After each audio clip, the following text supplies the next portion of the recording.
For more than 3 decades, Tanya Frazier has lived every parent's nightmare in slow motion, waiting for a knock on the door or a phone call or any sign that someone somewhere still cared enough to keep looking for the truth about her daughter, Tanya.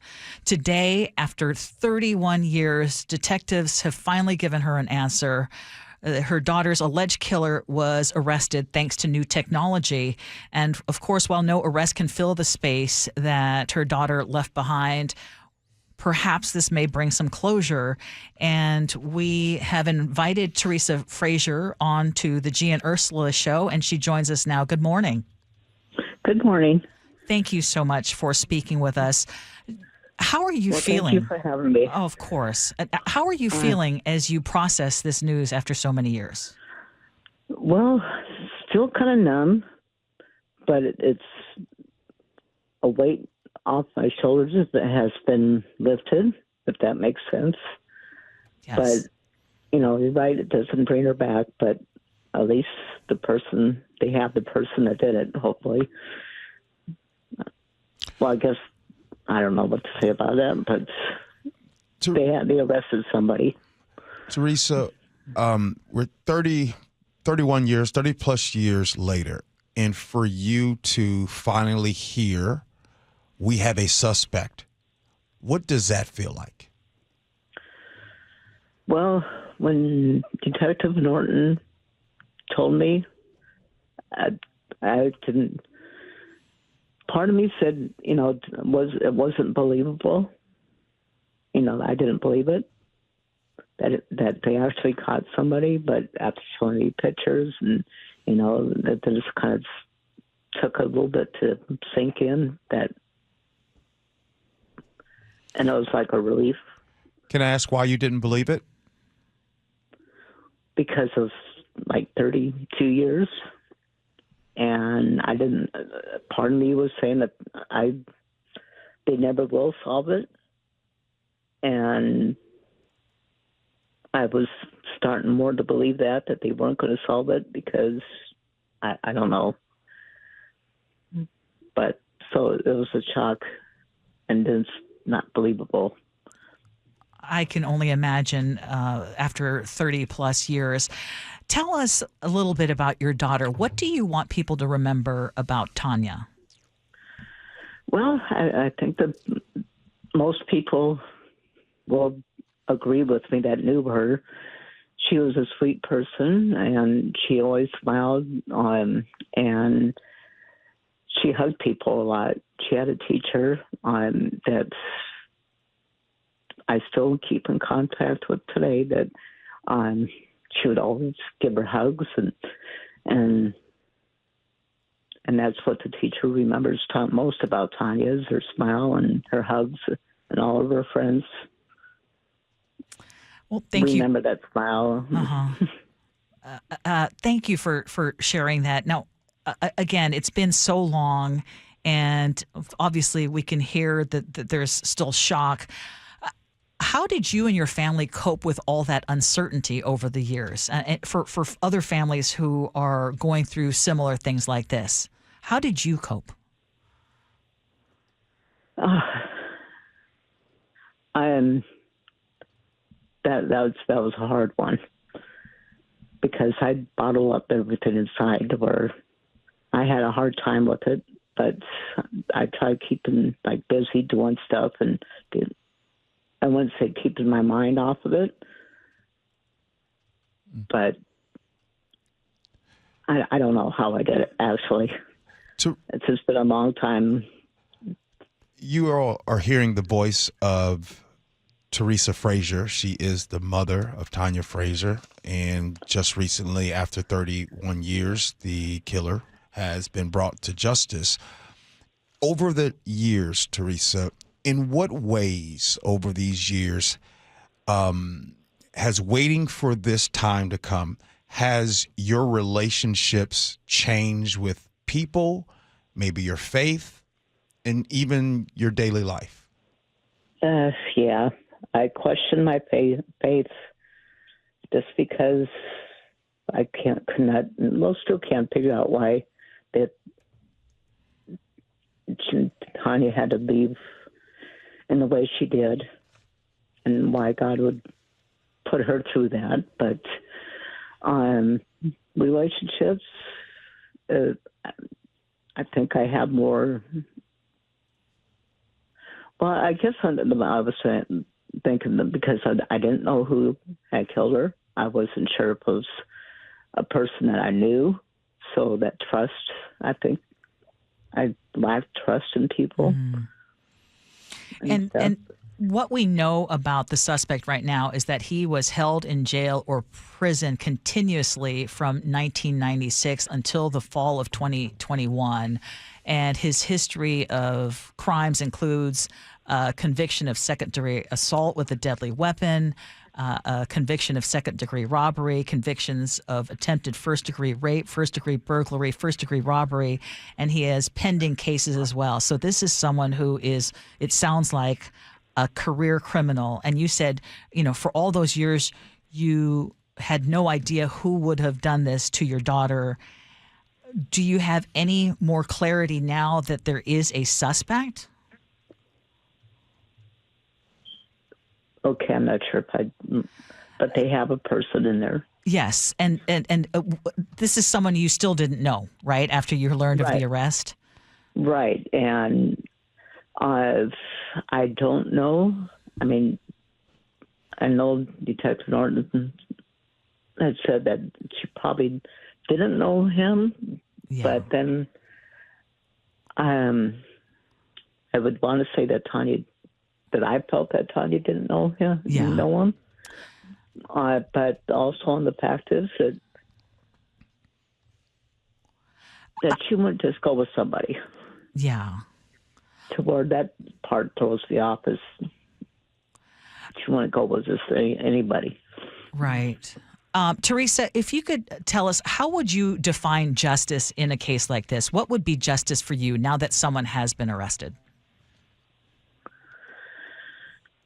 Well, justice would be that if we had the death penalty, that he would get the death penalty, but we don't. So life in prison, I guess. And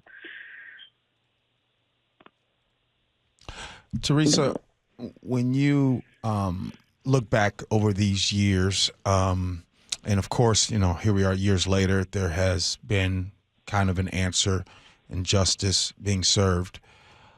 Is there, going back to that time in 1994, and if you can bring us back to that time, was there a role that you feel that maybe during that time that the community or maybe law enforcement could have maybe played or helped in a better role that you look back on? Did any of it cause a delay during that time? Yes, and that part is so frustrating, and I've still been frustrated after all these years. That in the beginning, when I first, it was July 18th. Okay. She was supposed to come home from her job that she had. Well, she didn't show up. I looked for her. Nobody seemed to know where she was at, and that was not like her. So when I called the police and reported her missing, they kept saying that she was a runaway. Somebody knows probably and doesn't want to tell you. So they didn't take it seriously until after they found the body. And then they took it, I feel, more seriously. So I think if they looked at her as a missing person instead of a runaway, because even the news people wouldn't even show her picture because the police had said she was just a runaway. And, the examiner had said they had to put some type of date on it. So they put Wednesday date, which would have been the 20th of July of 94. And they put it that date. And so she could have been alive for 2 days, or maybe that he was killed on the first day. I don't know. And that's what's frustrating too, is that she could have had 2 days of being tortured, being scared, being by herself, with this person, and that person, this guy's face is the last face she's seen. And that's the sad part. And, Teresa, during that time, and you had gone to the police, and the police, they just kind of tried to brush it off as, well, this might be a runaway. How did you try during that time to plead your case that it wasn't? What was it that made you know that this was not a runaway? well, her sister and her were real close. She would have known something. Either Tanya would have, if that was the case, Tanya would have said, I want to run away. I'm going to. You come with me. Well, there was nothing like that. Tara, her sister, and her friend, their friend, met me at the door when I came home from work on the 18th and said, Tanya's at home. And they're scared. They were scared. So I knew something was wrong, and none of her friends knew anything about it. And that was just, I would have been out of her character to run away because she was very shy and I wouldn't say naive, but kind of for 14. She was young. Yeah. Teresa, So, go ahead. when you think of Tanya's life, what's one image or memory that you still to this day hold the closest? Oh, that's hard to pick out what memory that would be the closest, but she was a sweet person. I could tell you a lot, but there's one that when I used to work and somebody would drive me home, she would run out the door just to hug me. Mm. And so it's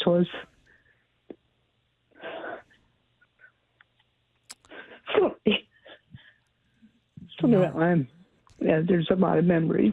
Of course. But that's one. Can I share another memory? Because we actually got a text message from one of our listeners, Charles from Everett, who says, please tell Mrs. Frazier that I say hello and that I have not ever forgotten Tanya. She may know me as Bunky. We went to John Muir together, and our families were friends when I was young. We lived close to each other and went trick-or-treating together as kids. I went to summer school with Tanya and Meanie that year and saw her the day that she disappeared. And he says, I hope her family finds peace with this news. Oh, that's so sweet. I always thought about him. He was a sweet kid. So a lot of people still remember your daughter. I want to ask you one last question. What would you want other families who may be in a similar position, still waiting for answers, what do you want them to know as you look back at what has happened here after 30 plus years? Well, like I said before, I never thought it would get solved, but it did. And I guess that was what I would tell them is to keep up, be persistent, keep at them, and and bug the police. I called the police, the investigators. I'm sorry, I'm mumbling here. Okay, I kept in touch with the police department, and we had an investigator that's been on there for the whole time that Tanya was missing and found dead and stuff, to where she was persistent and keeping any tips and stuff with the police, and just to keep on the police and to make sure that they keep remembering their child or whoever it is that they're missing. If that makes sense. It does. Yeah. Be persistent.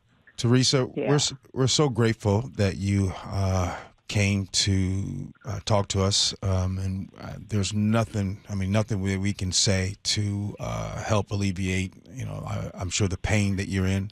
But I do want to ask you a question before you go. Okay.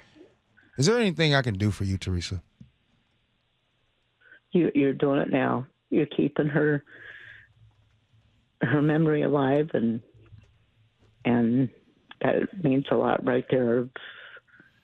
Just keeping her name out there and her smiles and her memory alive.